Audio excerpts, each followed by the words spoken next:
భాగంగా దుర్గామాత ఉత్సవాల గురించి వేణు ఆధ్వర్యంలో ఇక్కడ కొండూరు గ్రామస్తులు అందరి ఆధ్వర్యంలో ఎస్ఆర్ఆర్ ఫౌండేషన్ అధినేత మా గురువు గారు పరిపాటి శ్రీనివాసరెడ్డి గారికి వేణు గారు చెప్పడం జరిగింది. చెప్పి మాకు దుర్గామాత విగ్రహాన్ని పెట్టుకుంటున్నాం, కొంత ఆర్థిక సాయం చేయండి, పూజా సామాగ్రిలకు కొన్ని వస్తువులు మనకు అవసరపడతాయి కాబట్టి మీ ద్వారా ఫౌండేషన్ ద్వారా కొంత సాయం చేయమని చెప్పగానే తక్షణమే నన్ను పంపించి ఇక్కడ కొండూరు గ్రామస్తుల ఆధ్వర్యంలో 21,000 రూపాయల ఆర్థిక సాయం చేయించడం జరుగుతుంది. అంతేకాకుండా మన గ్రామంలో ఫర్దర్గా ఈ వెహికల్స్ కూడా చాలామంది ఫిజికల్ హ్యాండిక్యాప్డ్ వెహికల్ ఉన్నారు. అది మన గ్రామస్తుల ఆధ్వర్యంలో అందరూ కూడా ఫిజికల్ హ్యాండిక్యాప్డ్ వెహికల్ని కూడా ప్రత్యేకంగా మేము ఇస్తామని కూడా చెప్తున్నాం. ఇంకొకటి ఏంటంటే సోషల్ మీడియాలో మా మీద వస్తున్న రూమార్లను కూడా దీన్ని ఖండించాల్సిందిగా నేను చెప్తున్నాను. సోషల్ మీడియాలో గ్రూప్స్ కొన్ని క్రియేట్ చేయడం వల్ల మా మీద అలిగేషన్ వచ్చిందని కూడా చెప్పి నా దృష్టికి వచ్చింది. సోషల్ మీడియాలో ఏది పెట్టిన శ్రీనివాసరెడ్డి గారు కానీ నేను కానీ పెడితేనే మాత్రం స్పందించాలి, కానీ వేరే వాళ్ళు పెడితే వాట్సాప్ గ్రూపులతో మాకు ఎలాంటి సంబంధాలు లేవు.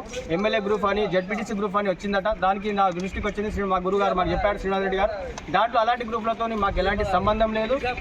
ఫర్దర్గా మేము రాజకీయాలు రాదలుచుకోలేదు. ఏదైనా పేద కుటుంబాలు ఉంటే అందరికీ మన గ్రామ పార్టీకి సంబంధం లేకుండా, ఏ పార్టీకి సంబంధం లేకుండా అన్ని పార్టీలకు మేలు చేయాలనే ఉద్దేశంతోనే తిరుగుతున్నాం తప్ప ఫర్దర్గా మాకు రాజకీయాలు రావాలనే ఉద్దేశం లేదు. రాజకీయాలు ఒకవేళ వచ్చే గారు మా గురువు గారే శ్రీనివాసరెడ్డి గారు ప్రెస్